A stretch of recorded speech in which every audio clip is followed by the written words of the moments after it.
ប៉ុណ្ណឹងណាយើងខ្លាចជាអ្នកមានហើយយើងណាបាញ់អាលឹកពកហមហ្នឹងណាឲ្យខ្លាចទៅជាពណ៌លឿងតែអញកុំនិយាយច្រើនពេកមើលអញពងបាញ់នេះគេមកចាប់បានឡើយចេញណាអាលឹកពណ៌លឿងហ្នឹងណាយើងលក់បានតម្លៃម៉ាដងអាលឹកពកហមយើងលក់បាន1គីឡូ2000តែអាលឹកពណ៌លឿងយើងលក់បាន1គីឡូ4000ចឹងហែងម៉ែលឿនលឿនណាមនុស្សមកឡើយមនុស្សមកនោះមកមានតាយកកំប៉ុងនេះទៅលាក់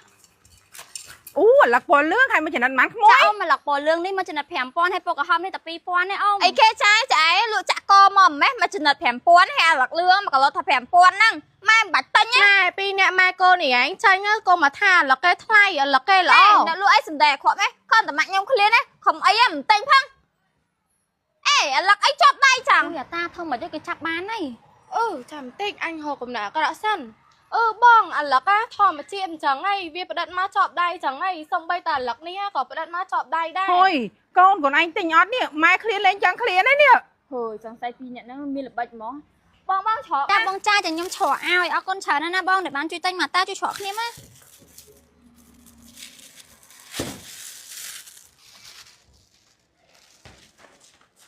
នេះឯងឃើញអត់គុំតែបានអ្នកឆ្លាតដូចយើងឯងកុំអីគេចាប់បានបាត់អីអូយយើងសំណាងដែលបានលក់អាឡឹកហ្នឹងបានថ្លៃអាឡឹកពណ៌លឿងមិនគេមានទេតែប៉ុណ្្នឹងយើងខ្លាចជាអ្នកមានអី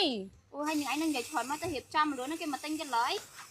អញ្ញាអាឡឹកពណ៌លឿងបងឃ្លានខ្លាំងហើយចង់ហូបទិញហ្មងមកទិញបងមកចំណិតទៅ10000ទេអូយថ្លៃមែនអូនមកចំណិត10000ចាក់កបងទាំងរស់ហ្មងណា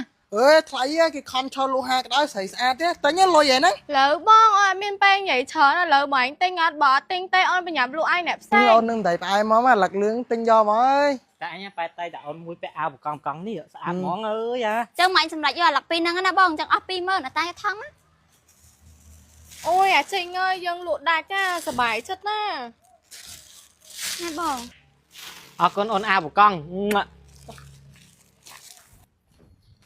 យើងផុសក្នុង Facebook ហើយពួកនឹងឯងរកស៊ីបុកប្រាស់គេមកមកអាឡឹកឯក្រហមឯកំតែបាញ់លឿងតែប៉ុណ្ណឹងលេងមានមុខរកស៊ីទៀតហើយហាបងបាញ់ផុស Facebook ហើយបាញ់អាចលុបវិញបានអត់ខ្ញុំដឹងខុសហើយបងបាញ់លុបចាញ់ហើយពួកខ្ញុំសុំតបបងពួកខ្ញុំលេងរកស៊ីអញ្ចឹងទៀតហើយខ្ញុំមកអាចលុបបានទេអ្នកអំពីដឹងអត់ពេលអ្នកអំពីបានចឹងទៅពេលគេហូបទៅដឹងប៉ះពាល់សុខភាពគេអត់បងខ្ញុំសុំតបហើយបងខ្ញុំគួរណាធ្វើអញ្ចឹងឯងមិនស្រួលពេលពួកគាត់ហូបទៅពលពួកគាត់ទៀតមែនតើឥឡូវយើងទៅប្រាប់ពួកគាត់វិញហើយឲ្យលុយទៅពួកគាត់វិញបងមិនអាចលុបវិញបានអត់បងពួកខ្ញុំដឹងខុសហើយបងខ្ញុំមកអាចលុបបានទេអ្នកទាំងពីរដឹងពេលអ្នកទាំងពីរធ្វើអញ្ចឹងទៅសង្គមយើងគឺស្អប់ពើមខ្លាំងណា